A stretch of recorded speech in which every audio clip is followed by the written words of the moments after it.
Itu di Persia sana. Jadi itu di zaman Genghis Khan.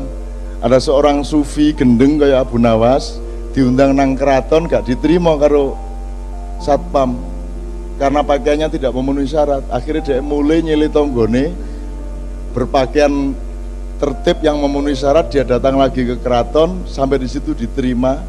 Mangkel atine sing diterima lak dudu aku sing diterima lak pakaianku Akhirnya dia mlebu ke perjamuan, kelambine dicopot, sebelum dicopot dilebokno ngono mang bleng.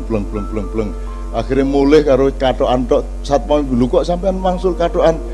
Lho sing diundang lak pakaian dudu aku, mulai deh. Iku Nasruddin. Tapi lak gak sampai jangan sambil dibledot. Nah, Sunan Kalijaga Jawa rek lebih dari wong Arab ya wong Persia. Nek ngono tok gampang iku kudu luwih dramatis.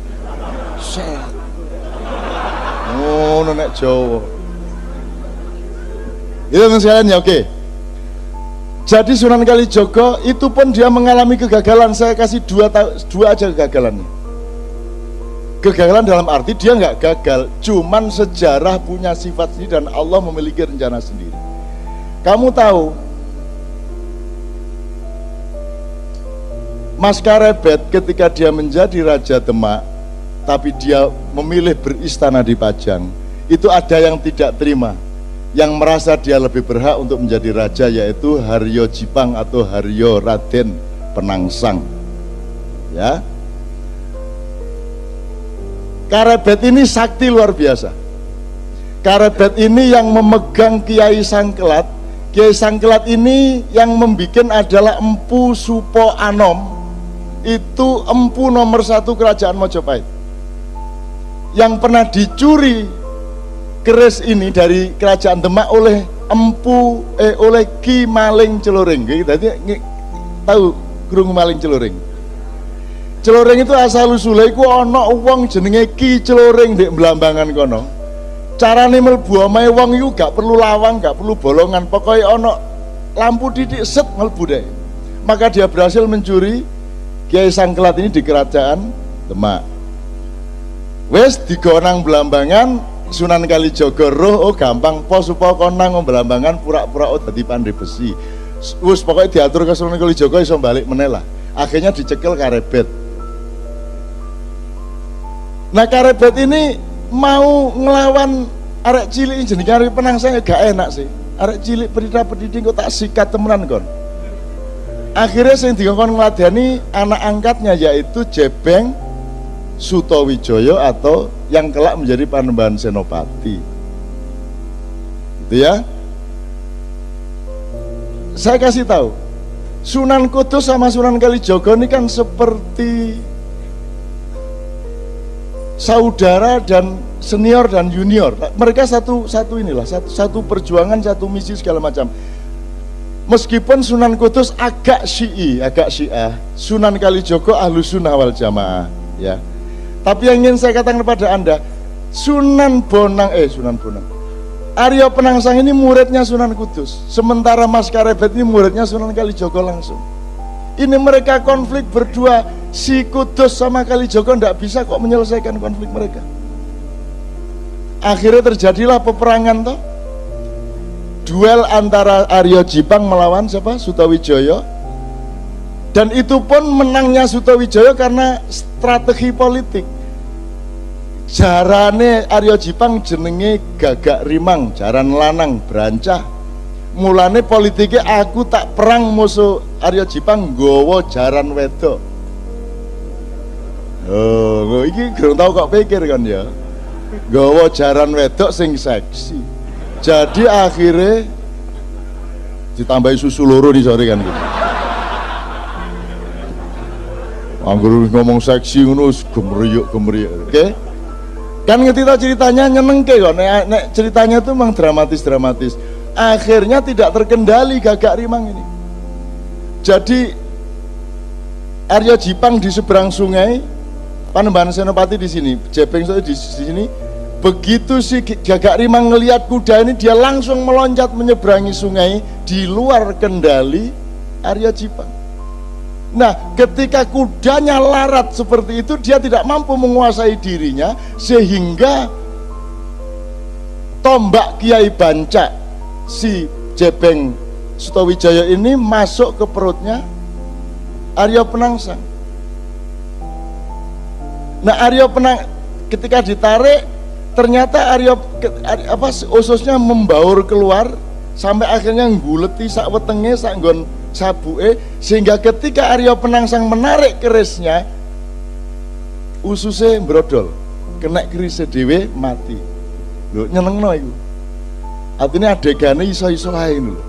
Ana wong mati ususnya. Saya terus jadi eling Cak Nur.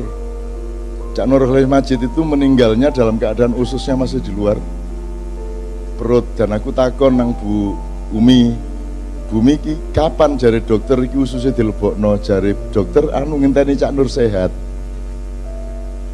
Mboten kualik ta. Nek prasa kula Cak Nur sehat ususnya dilebokno lha ngoten sih. Nek jari dokter gak Cak Nur dinteni sehat sik kae ususnya dilebokno. Iki sing bener sing diki filsafate iki. Itu juga yang terjadi pada Arya. Jadi Sunan Kalijogo sampai akhir hayatnya tidak mampu mendamaikan dua orang ini, bahkan dengan Sunan Kudus. Satu, jadi gak iso masih aku kate lapo-lapo ndek dunia iki, nek aku gak iso Gusti Allah mentakdirkan aku gak iso mengatasi masalah, ya gak masalah, yang penting aku berjuang terus. Dan Sunan Kalijogo meneruskan perjuangan sampai awal Mataram. Karena masuknya tak kandani, kenapa saya Mojopahit kok dibawa ke Demak?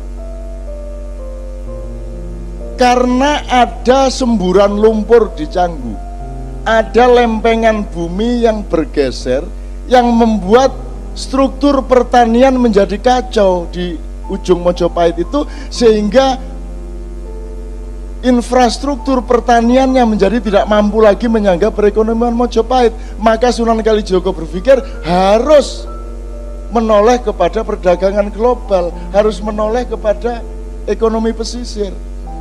Maka ditransformasikanlah dari kerajaan yang agak di pedalaman, yaitu di Mojoagung, Canggu, Mojokerto, itu diseret ke pinggir pantai, yaitu ke Demak di desa Gelagawangi, dalam rangka supaya ada transformasi menuju pertahanan pangan dan lain sebagainya. Dan itu Sunan Kalijogo luar biasa. Nek wong gak ngerti perekonomian gak iso duwe ide kayak ngono iku. Jadi Sunan Kalijogo iku duduk seniman yang berdakwah dengan seni. Sunan Kalijogo ahli ekonomi, ahli perdagangan, ahli strategi politik, pendekar yang mumpuni, dan seterusnya dan seterusnya. Nah, ekonomi pesisir ini kemudian pelan-pelan dieliminasi lagi oleh watak Jawa yang kurang tegas. Jadi Raden Sultan Hadiwijaya Joko Tingkir itu pekewuh, kate beristana di Demak itu pekewuh. Aku tak ndek pinggir-pinggir, aku tak ndek Pajangai. Dia lupa bahwa dengan dia masuk ke Pajang, maka seluruh infrastruktur keraton juga akan pindah ke pedalaman. Jadi perekonomian global yang diciptakan Sunan Kalijogo menjadi masuk ke pedalaman. Sunan Kalijogo tidak setuju, tapi sudah terlanjur. Ketika itu kemudian sibuk dengan pertarungan antara Mas Karebet dengan Arya Jipang. Itu pun kemudian ketika sampai kepada gara-gara Arya Jipang bisa dibunuh oleh Panembahan Senopati, akhirnya Panembahan Senopati diberi hadiah oleh Mas Karebet tanah Mentau. Dan Mentau itu sangat pedalaman. Maka terjadilah degradasi politik. Dari pedalaman ke pesisir, dari pesisir dikembalikan ke pedalaman, itu pun degradasinya double. Tidak hanya sifat perdagangannya menjadi dari perdagangan ke pertanian, tapi legitimasi spiritualnya pun berubah dari Wali Songo yang semula menjadi background politik, berubah menjadi Nyai Roro Kidul. Nah, Panembahan Senopati kemudian sirsiran dan kawin sama Nyai Roro Kidul sampai Sultan Hamengkubuwono ke-10. Semua rabi karo Nyai Roro Kidul. Atimbangane tak kongon pegatan Roro Kidul tak kon jilbaban ngono ae saiki. Saya gak angel-angel temen-temen. Ya saiki sembahyang 5 waktu semua. Nyai blorong barang wis sembahyang 5 waktu. Kadang-kadang melok jemuan barang. Ngono ya kanca-kanca ya. Saya ingin mengatakan kepada Anda, Ayo belajar sejarah supaya Anda tahu Anda ini Garuda. Anda ini bangsa besar. Kan itu kan selalu saya omongkan di Bang Wetan. Tidak apa-apa sampai akhir hayat Anda belum berhasil, tidak apa-apa. Anakmu yang berhasil, nek gak anakmu putumu. Tapi kita bangun kembali paruh yang baru itu, kuku yang baru itu, dan tidak pernah putus asa. Gak direken karo pemerintah, gak direken karo Indonesia, anggitmu Bang Wetan direken ngono ta ya apa? Kene ya gak ono sing ngreken. Gitu loh. Ayo direken-reken dhewe. Kok repot. Geden di Bang Wetan karo Indonesia aku takon, secara nilai. Secara nilai. Komprehensinya, kedalamannya, ketinggiannya, ketajamannya, gede mana Indonesia sama Bang Wetan? Pernahkah Indonesia mencapai ilmu-ilmu seperti ini? Tidak kan? Lagi lebih besar Bang Wetan. Lah iya, wong jelas Bang Wetan luwih gede timbang Indonesia, kok kon njaluk digendong Indonesia? Lah dengkek Indonesia gendong Bang Wetan. Kon sing kudu gendong Indonesia, betul enggak? Kamu jangan minta diakui loh yang lebih kecil dari kamu. Tidak kuat hatinya, tidak kuat pikirannya. Kamu yang lebih besar dari mereka, kamu yang menampung mereka, kamu yang punya kebesaran jiwa kepada Indonesia. No. Bung Karno iso pidato ngene iki. Manggel aku suwe-suwe. Lho nek Sunan Kalijaga ngene iki, seluruh ilmu dia kuasai sebagaimana Rasulullah Muhammad sallallahu alaihi